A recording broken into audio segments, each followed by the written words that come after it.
Well, howdy, partners. Welcome to Trapper Keeper, the podcast where we talk about mountain monsters. Roll the intro. Alright, fuck it. This episode is gonna be the Kentucky Hellhound of Pike County. So we're back. We're getting into it. We're getting into season 2 with our favorite. How many dogs have we had? How many dogs? This is our. Well, do we count the 3 that they caught when they caught the other Hellhound, or do we count the 12 that they claimed was out there? What do you think? No. No. Okay. So no. We'll call this our our second dog focused episode. Okay. Maybe. All right. But our fourth dog. Fourth presence of a dog. Fourth existence of dogs confirmed on Mountain Monsters. Our hardcore hunters and trappers are back at it for another season. Kicking it off with a search for what Trapper calls the historic Hellhound. So it's not a new one, not like an up-and-coming Hellhound. We're talking about an established name in the Hellhound community. So they asked Jeff for some added details, which is kind of Jeff's supposedly whole thing.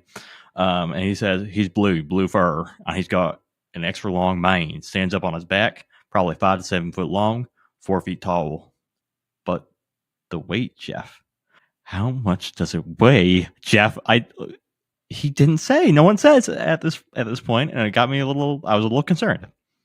I was a little anxious. I just noticed that. I'll admit. I just noticed that. I don't have the weight class until later. It comes in later, and I was relieved. So rest assured, dear listener, we're not going to leave you hanging. You're going to know how big Bluey is.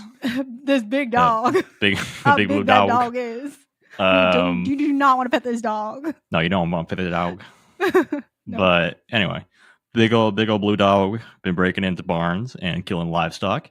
Trapper says the classic. Well, it's not afraid of people, so it's extra dangerous line. That's getting rolled out right off the bat. Jeff recounts that back in the 1930s, there was a bounty put on the Hellhound, and according to Jeff, someone killed it and went in to claim the bounty, but, quote, they couldn't determine what it was. He sweetened the pot by saying that the $200 bounty still exists today. So, do you think it would still be $200, or would it be like inflation? I think he said it was $200. Like it's just still on the books. That's what I was guessing. Because $200 in 1930 would be about $3,500 in today's money. So would we get $200 or $35? I feel like they probably didn't update the bounty, so I would assume you still just get $200, which is pretty solid in the 1930, right? Like Great Depression era. It's not terrible. It's like a good amount of money. That's what you're robbing the banks for. Yeah, right.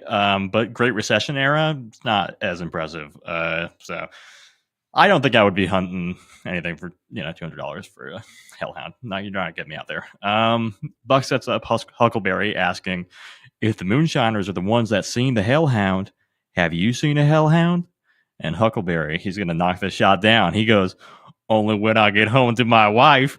Bam! Huckleberry, he's got the fucking jokes on deck. Huckleberry getting a little nutty. One thing he's going to do is say something. That's what he's going to do. He's going with the Tim Allen 1980s era comedy, baby. I hate my wife. You guys ever have wives? They fucking are the worst. That's comedy. The truck explodes in laughter. Trapper almost drives into a ditch. I wrote that before I saw it, and then they almost did drive into a ditch, and I was like, oh. Do I have powers? Am I making this happen? They arrive at Billy, cattle farmer's ranch, who heard a wild scream one night and seen a big shadowy creature, to quote Buck, eating one of his coyotes. Billy says he thought that the tails of the Hellhounds were just some old boys down there had too much of the home squeezins. Trapper asks him to describe the critter attacks, and Billy says that the creature was trying to skin his cattle. He heard it, saw it, and even took a shot at it while it was, quote, in his cattle. Jeff asked what color it was. Yeah, pause. There was some innuendos in this one for sure. Jeff asked what color it was, fishing for blue, but Billy just says it was dark. Billy does estimate it to be between 400 and 500 pounds. So now we have our size estimate is brought in. Someone has to do the job. Jeff, you're fucking dropping the ball. Jeff is low on my power rankings, I think, overall. In terms of like who brings stuff to the table, Jeff is almost never it. Low on my rankings. So you're on notice, Jeff, still. Billy says that the cows have been nervous ever since.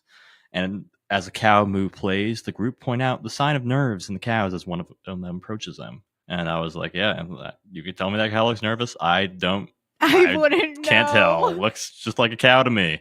Billy says the creature got up on the back. You just got to see it because you ain't never seen something like it tore over the back. Just unbelievable. So it's getting in the back shots. Just getting in there. Billy takes them to see the calf in question, which does have a large open wound on its back. Trapper says, in all my years as a cattle farmer, I've never seen something like this. I will say this. Okay. Mm-hmm. I was like, okay, you don't just have a calf with like a little big sore on his back. Fucking thing. So I did sacrifice myself and I looked up like, can calf skin like just calf injuries? Yeah. And I found one condition that cattle can have, which is photosensitization, where it's like something about the skin, and in later stages, the skin can fall off due to dryness. And I did look at the photos of them, and some of them did kind of look like that. So it was like, I'm not saying that they're lying, and that they've just used an innocent calf in this, but there could be an explanation for him to say that he's never seen that before as a cattle farmer. Well, that means his calf are healthy, amazing, great, but right, which good for you, Trapper. Maybe Trapper's just that good of a rancher. Yeah, he's got it on lock. None of his cows are getting photosensitization. Yeah, so that's like when the cow converts sunlight into energy, but then it's like too much energy. Yeah, that's what happens, right? Cow eczema. Let's go. Oh, brutal. Oh, twinning. Cool guys. So again, I was always like getting a little more Trapper lore, a little background. Now apparently he's a cattle rancher. In addition to all the other shit, he's also hunting and trapping 200 days of the year, but also a rancher. Jack of all aces. Jack of all aces. They point out that most canines they've dealt with tend to attack the legs first. So the Hellhound's targeting the back is unusual. The night hunt begins with a group all reflecting on the risk that the Kentucky Hellhound poses to them. Trapper ends the fluff fest by saying, if you see him, whatever you do, don't run. If you run, you die. So we get the, Predator night spiel. Predator's not scared of humans anymore spiel.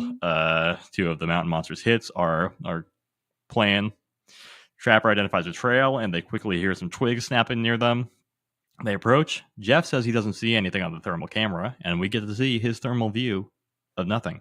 Then suddenly, Trapper spots it, and we don't get to see the thermal view when that happens. They lose track of the Hellhound and continue to search. They see something moving near the old woodpile. There's something in that woodpile, Trapper, calls Buck. No, he's too damn big to be in that woodpile, Trapper responds.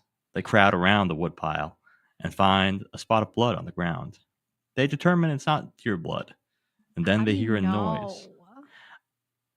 Beats me. I'm not a blood expert. I'm not Dexter out here. I feel like blood is generally like, I don't know. How could you tell? Just from looking at blood, what? Because I feel like if it's like red blood, which I'm assuming deer is red blood, cow red blood. Most mammals, bigger mammals, red blood, right? Red blood. Oh, just all mammals. I'm gonna go ahead and say it. Maybe some of the freaks don't. Maybe a platypus doesn't. We are all mammals. Yeah, as mammals, we got red blood. How would you know? Pig blood probably looks the same. Yeah.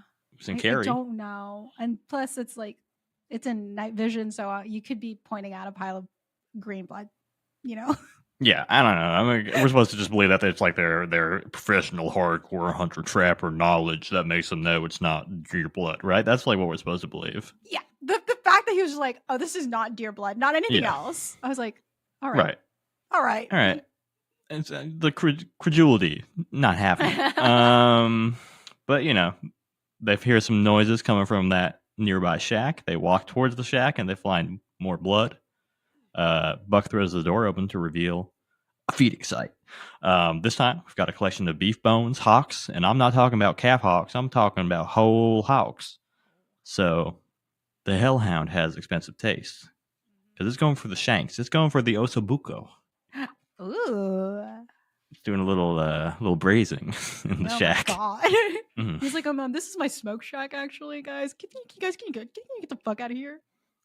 Basically, they walk into somebody's smoke shack. Yeah. They're like, you're letting out all this smoke, dude. Bro, the flavor. Yeah. Losing it by the second. Trapper says they have definitive proof that the Hellhound is targeting local cattle based on the kill site. Buck says, we've got him on the move now, but next night investigation, he might not be on the move. He might be moving towards us, which one could argue, still on the move. Still on the move. Yeah. And I think that would have been a fine place to leave it, but Trapper has to get in the last word with, we're done with investigations, Buck. We're on the hunt now. Which also would have been another fine place to leave it, but there's another 30 seconds of setup and like banter about like we're going to get the Hellhound before the scene ends. But finally, night one is done. And we're getting into our boys.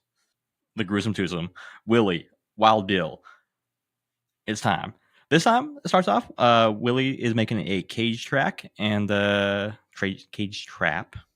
Sorry. And Wild Bill drives up in a car. And this is worth pointing out, apparently. This is shocking. That was so random. Yeah, because they were like, "Oh my god, you know, what is this, Bill? What are you driving a damn car for? Like, what is he? Is he generally just driving like ATVs and side by sides? I guess. Like, is he out on the highway on like a fucking 4x4? Just running down the road. I could see, you know, realistically, I can see him running. I see him running. I see him running down. No, they're like, yeah, is that your grandma's car? Or some shit? What? Like, yeah, yeah. Like, it just look. You know, we're city boys out here. We're city boys. We know reasons that, you know, grown men might not be driving a car, you know, especially in the, you know, like DUIs happen, you know, things happen where you're stuck riding a bike or something. But it's shocking that Wild Bill is behind the wheel of a car, which is fair. I don't know if I trust this man behind heavy machinery generally. I sort of maybe expected him to ghost ride the whip. Yeah, I don't know, half hanging out of the car and hollering. Maybe they're like, we understand you being in a car, but you're not halfway out of it. You're not like on top of the car, driving from the outside. That's very suspicious. Right. This is not a particularly wild way of driving the car, Bill. You gotta sell it. Gotta act up a little bit. Get a little hyphy in the car. Get hyphy with it. Get hyphy with it, Bill. Wild Bill explains that. So they zoom in on a pair of fuzzy dice, as Willie talks about them, you know. And Wild Bill explains that dice from my mother-in-law was. So wife guy Bill confirmed. Wifey. They decide they've got to get bamboo for the cage trap. Willie justifies the use of bamboo for the trap because it's very strong and there's no smell, like corn stalks. Which I didn't know corn stalks didn't smell. I didn't know that bamboo also didn't smell. I didn't know that bamboo didn't smell either. And I've been around bamboo, but I guess I have never smelled bamboo necessarily. See, okay, so maybe then that, like, I too have been around bamboo, but I've never smelled it. There's not so like maybe it doesn't have a smell. Maybe not. But again, but his thinking is that the dog will not the Hellhound, will not recognize the scent of the bamboo trap, right? That's what's going on inside of Willie's head. I want to follow it so badly. You don't know. I just feel like, you know, maybe we can't smell bamboo. Yeah. But how do we know that a dog can't smell? They can smell all kinds of shit that we can't smell. So I'm not convinced about this. Like bamboo doesn't smell. Corn doesn't smell. Like corn stalk doesn't smell. Yeah. To us, maybe. It's an animal. Maybe. Yeah. Yeah, it's a potentially supernatural animal. It's a hellhound. Exactly. Making a lot of assumptions here. I think so. And you know what they say about assumptions. Anyway, in case you were wondering the mechanisms of this bamboo trap, so they're going to lift it in the air. There's going to be a trigger on the ground with some bait. When the hellhound grabs the bait, it's going to drop on it. That's it. Wild Bill gets into some family lore as well. It's kind of a sensitive episode. Everyone's kind of sharing about their backstories. My uncle, he had a big old something like blood old machete. He just take sharpener up on the old strap, commence with shaving her. We're told this was Uncle Leroy, but he wasn't sure if it was on his mom or dad's side, setting Willie up to hit from West Virginia. He might be from both. I know when I. Yeah. Oh. Not a lot of people up there, you know? Things get weird in the hills.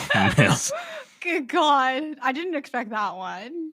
The show. I feel like, not to be coastal elite. One of the first things I think of when I think of West Virginia is cousin fucking, for sure. We're different. I was gonna say Mothman. Mothman, Mothman's up there as well, but Mothman, cousin fucker confirmed. And again, I don't mean to paint an unfair stereotype about Appalachia. The show does, though. So I think I'm going to be clear here. The show definitely lean into it a lot. They lean into it for sure. Wild Bill goes full pirate in his response. Hey, now, hey, her. Several hoorahs and hey, hairs later, they got a bamboo cage constructed. And meanwhile, the rest of the team goes to witness.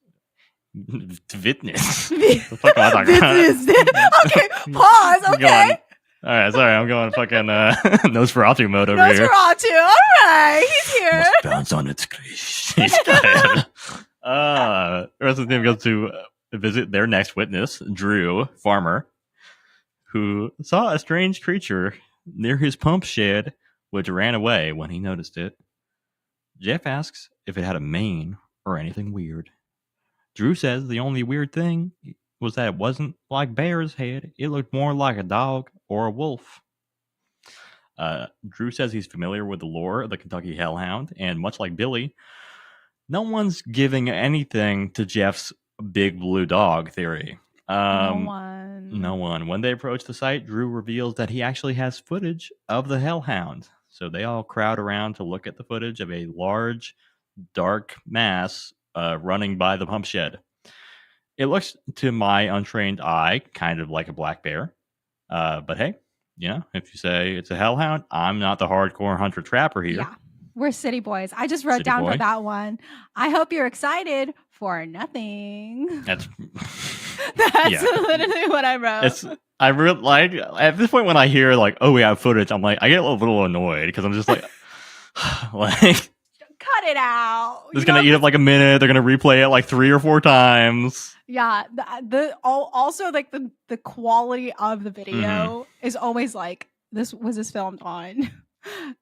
This was filmed on a camera that you guys are also using. Yeah.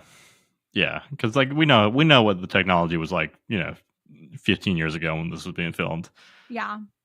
The cameras were not on your phone were not particularly impressive. Yeah, I think he was using like a handheld camera type thing situation. I don't know. It was like a little tiny digital camera kind of deal. Yeah. So I was like, is that the quality? I don't think that was the quality of it. I don't think so. Those it was are like a potato back then. Yeah, it was rough. It was very pixelated, heavily pixelated images for sure. I was like, Yeah. But hey, somehow. Never know. Them these boys, they get the evidence. So they pull up to the trap site, and the bamboo cage is comically huge, I would say. It's so big. It's like 3 times the size of the SUV that they're using to tow it around. So again, maybe the Hellhound won't smell it, but it's like it's fucking huge. I'd be like, well, at least I can't smell it, guys. Yeah. The spot they selected is a space between 2 large trees in a field, where Willie guarantees the trap will be invisible. But again, it's like 150 square feet.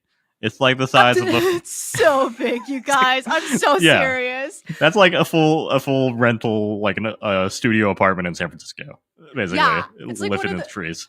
Yeah, it's like those moving containers. It is. Imagine a moving container made out of fucking. It is big up in the sky. Yes. It's when they pan up to it from where they're standing, it's up there. They are lifting a tiny house into the sky for the Hellhound, basically. That's what's happening. It's crazy.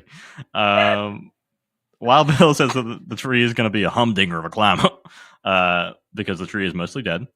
Willie is climbing and rigging his own tree when he sees something in the distance, thrashing a bush. Wild Bill runs off, tree saw in hand to investigate. Somehow the creature was able to outrun Wild Bill. But he got a look at it and describes it as, quote, a big critter. But it's getting dark, and they determine they don't want to be out. Nighttime is my time for the Hellhound. The group meets up with their third witness, Stu, farmer, Stu saw evidence of a mysterious creature moving in his cornfield.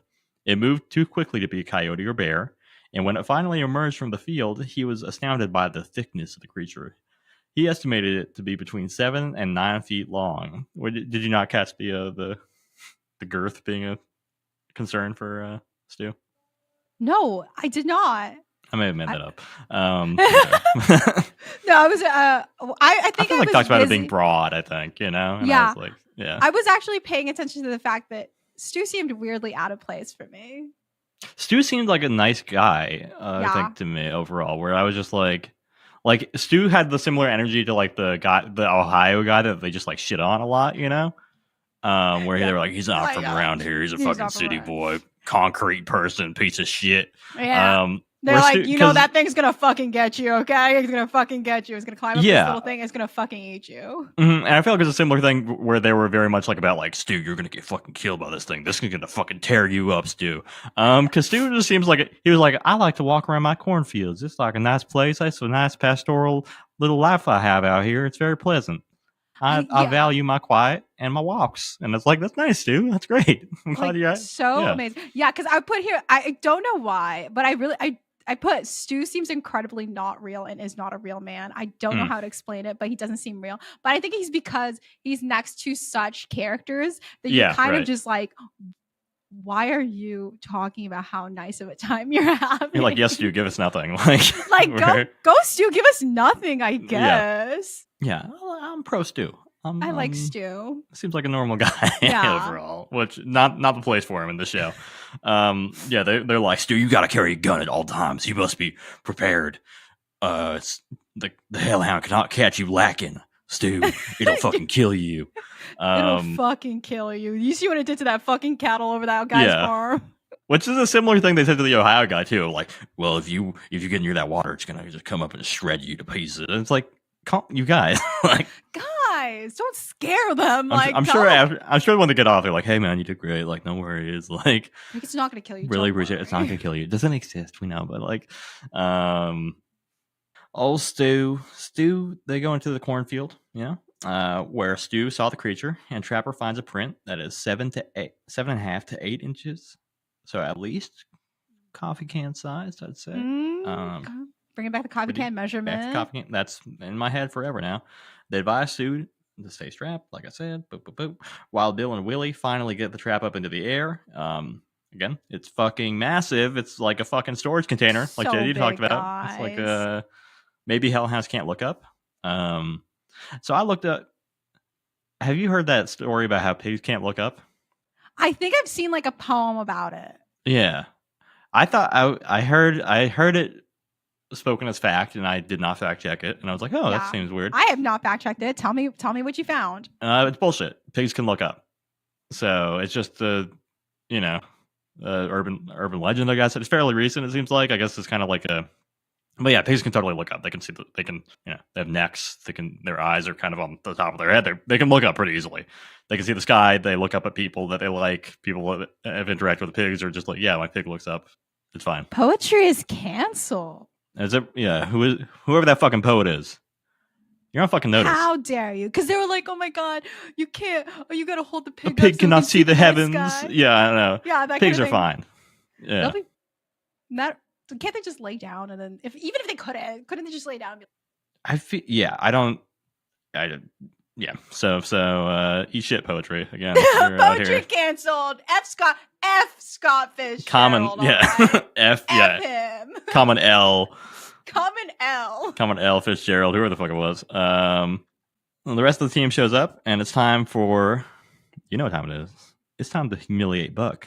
It's time for our Buck humiliation ritual. Willie asks Buck to test whether or not the trap will work. He does it. As far as humiliations go, it's mainly Buck being caged. That probably just hurts his wild soul, but otherwise he's fine. It's just they drop the cage on him. Huckleberry says the trap worked slicker than snot on a doorknob.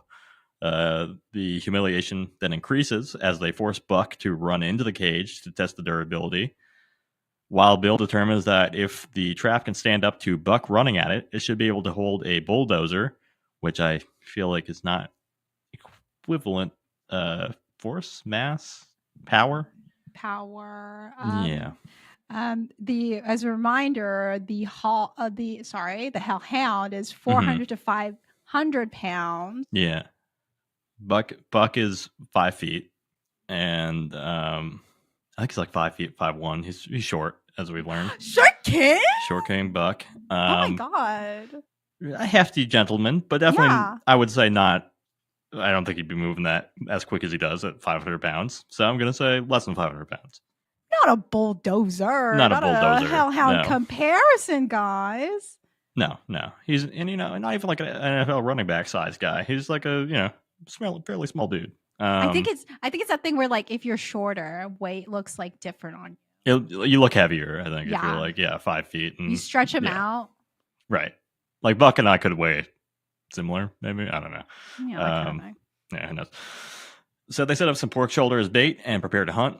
They plan on starting the hunt in the cattle fields and chasing the Hellhound down into the cornfields towards the trap. They walk along and hear dogs barking. They determine that the dogs must have picked up something strange. That's definitely not 5 people in a camera crew walking around their house. We get some very clear roars as Willie says he sees something. Buck's face is completely blank, but then Wild Bill cries, I seen it, and runs off into the corn.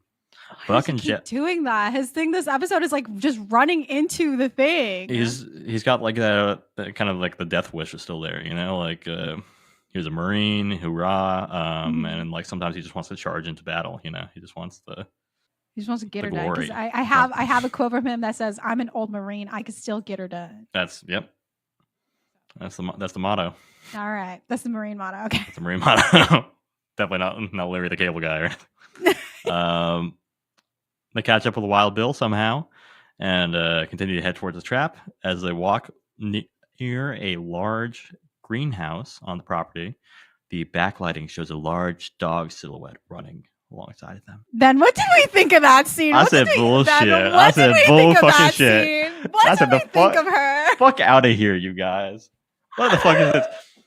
It looked like a fucking asset, It looked like somebody had like, I don't know. I was not buying it. What about you? Were you feeling it? I was like, that's so, that's so. I said, that's crazy. They had fun. Full brazen. They had fun during that little scene. Yeah. God, I literally rewound that part several times. Run it back. I was like, stop the tape. I feel like run it back. They didn't show it too often, which I think was like another thing where I was like, okay, bullshit. Because you guys show like a fucking dot moving on a fucking 2 megapixel phone camera footage 10 times, but you don't show the very clear dog silhouette running through like right next to your guys. I don't fucking think so. Yeah, no. And then my brain was like, okay, so if it was that size due to its shadow, right? Like maybe it's like smaller because of like the shadow and the distance. I was like, no one was calculating the distance from the shadow to from the light source. So maybe it could have been a tiny little dog, guys. Way to assume that it's immediately a hellhound. That's true. Yeah. But could have been a French bulldog running along. Who knows? A little Frenchie. Maybe, I think you'd hear it if it was French bulldog, though. Maybe huffing and a puffing. The huff and breath. Yeah, so I don't know. It's an affront to nature, like a French bulldog. Yeah. Can someone fact check if French bulldogs can look up? Okay, that one. Let's switch it up. Okay, it's no longer pigs that can't look up. They do have a lot of French bulldogs can't. They probably can't. They have a lot of spine issues, I think. French bulldogs cannot look up. Please stop it. That's canon. That's canon. Okay, we know that for sure. So they run in the direction of the shadow towards the cornfield. They regroup with a full team and pile into the off-roaders, the side-by-sides, as they ride towards the trap. They drive through the corn and find what they say must be where the Hellhound entered the corn. They rush into the corn to push the Hellhound towards the trap. They can't see anything in the corn. Then they hear more well-recorded roaring. Jeff charges forward, but doesn't have anything on the thermal. They all point their guns into the corn, sure that if the corn parts, it's time to shoot. I'm sorry that I'm saying corn so much. It's a very corn-centric episode at this point. It's getting corny. It's corn. Remember that kid? We loved him. Trapper and Huckleberry got separated and disoriented and were doing their own thing. Then they see the Hellhound right in front of them, running through the corn. It runs all the way past Trapper and Huckleberry, apparently brushing into Trapper's elbow They run after it and hear more roaring outside of the cornfield in the opposite direction from the trap. They were all lost in the sauce of the corn and accidentally flushed the hellhound out the wrong direction. But they had physical contact with the hellhound. Trapper almost lost his elbow. They almost kissed. They almost they almost kissed. Like one of those edits where it's like them charging at each other and then just like freeze frame on a little kid. Somebody put a Chaperone song on top of that. Mm-hmm. Yeah. Make it so. Casual, knee deep in the corn stuff, and you is it casual on now? Get on it, y'all. So what did you think? First of all, what did you think about the corn setting? I think once again, it's a good way to like disorient us as viewers, like their strategy of like shaky cam footage, guerrilla warfare style. So having this corn stalk be the setting for a chase where arguably you definitely can't see shit. Yeah, right. So they're like, it's here, and you could just be like, where? Like that kind of thing. Yeah. I appreciate the cornfield setting because it made me think of like the cinematic greats. Obviously, like a North by Northwest, we have like a scene of him being chased through cornfields by like a plane. Like, I don't know if you've seen that one. It's like an old Hitchcock movie. I haven't. I was thinking of what's that one? It's not Children of the Corn, is it? Where they're like all the kids in the they're in like a cornfield thingy. Yeah. Cornfields are. I know it's not. It's a different one, but. Yeah, cornfields, I think in the cultural space, there is like, if you're in a cornfield, you can't see shit. Yeah, we have cornfield mazes. Corn mazes are a thing. Yeah. So, good for them. I'm glad that they put that all together, or the producers did, whoever did. Good on you. Idea. Having a hunt in a cornfield, you guys. I liked it. Yeah. It's better than I liked it more than the standard in somebody's like backyard in like a fucking little creek. Bed in a crick. Sorry, in a crick. I stand corrected. I'm sorry for excuse me. But I do think it was very good for like disorienting the viewer, and then also like a good like a setting for like that kind of thing. Because like, okay, if the hellhound was if I was really about to kiss the hellhound, that kind of thing, I would be fucking afraid. I don't think I would push forward and get in there. I would be like, Ben, you go. You can check it out. Yeah. Chasing it into the cornfield is definitely, I would say, from a tactical perspective, not that I have one, as a, why would I? Seems like a questionable call to be like, we're going to go into the corn. Like, why not chase it or like go around the cornfield and kind of try to be like, okay, this way we know where it comes out. We'll like block it off on this side and it'll kind of have to go that way towards the trap. Because I imagine you can get turned around in a cornfield pretty easily. As we saw, even the best hunters and trappers can still get turned around in a cornfield. Don't go into a cornfield. That's the power of the corn. Things you learn from us: don't go into a cave, don't go into a cornfield, don't fucking do it. And part of that is that you can't smell anything in the cornfield because corn has no scent, as we know from Willie. So. They couldn't sniff their ways out. Do you think anything touched Trapper? I think that because they're all like running after the thing, maybe like one of them accidentally touched Trapper, and then so they were like, actually, that was the Hellhound, guys.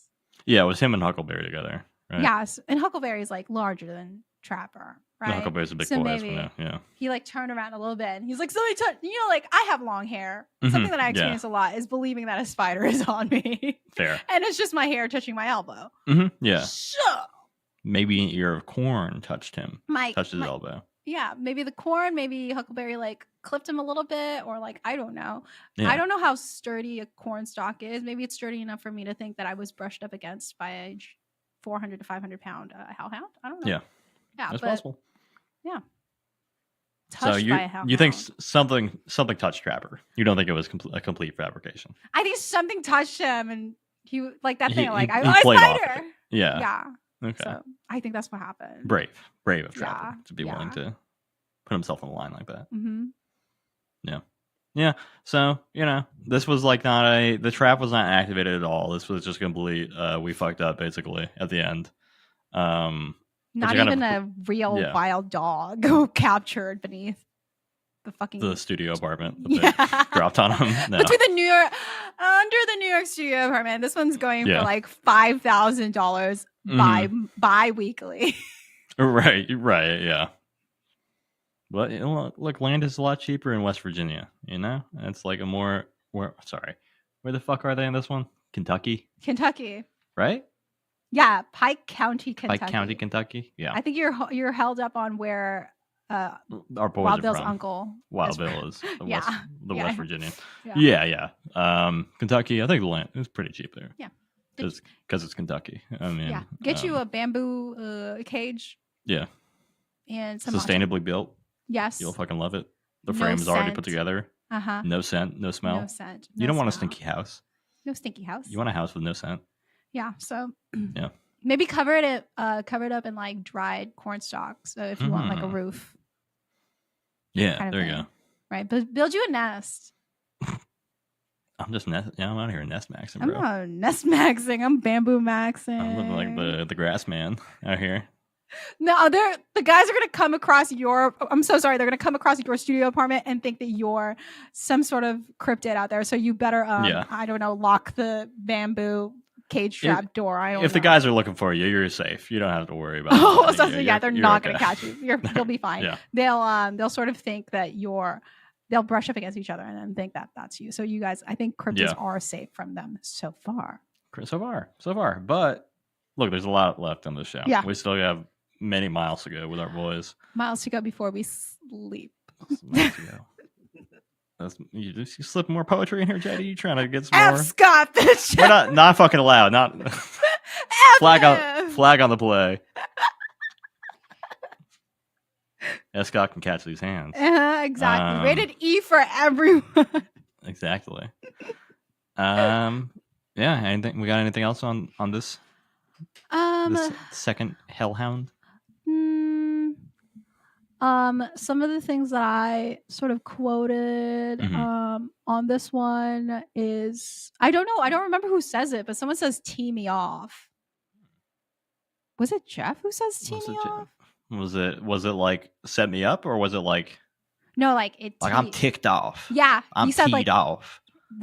This team, but whoever said it says "tee me off." Tee me off. Interesting. Yeah, and I was like, I have a friend who says don't PMO, so I'm like, I'm gonna add "tee me off" too. Yeah. And then this is the cow man, Billy, the cow farmer says it messes with my cows, it messes with my paycheck. Yeah. Understandable. And then whenever they say we absolutely have proof, they don't. But how many times do they? Yeah. They said it a lot, right? A couple of times. I don't know. It's like that one meme that's like we connected the dots and like you connected nothing. Yeah. Sometimes they're quick to say absolute proof. Yeah, this is absolute proof. And then I can't believe you haven't mentioned it yet, unless you've like quoted it, and then you're like, JD, you're like jumping the gun. When they were in the corn, when they get out of the corn, they talk about like getting corn all up in different parts of your body, and then someone says, I don't know who says this. It says, someone said they have corn caught up your ass. There we go. Okay, cool. Yeah. So we, yeah. Somehow I missed that.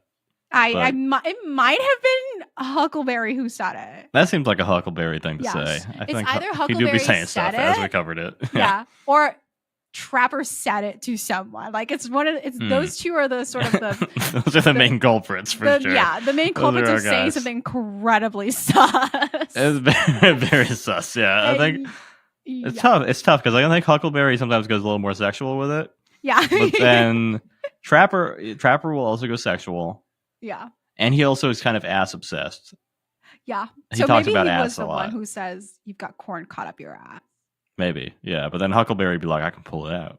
Yeah, I so can get that corn out of that ass. They do a little like rally between each other, where like one of them will try to outdo each other on accident, and you just sit there and watch, and you're like, please stop.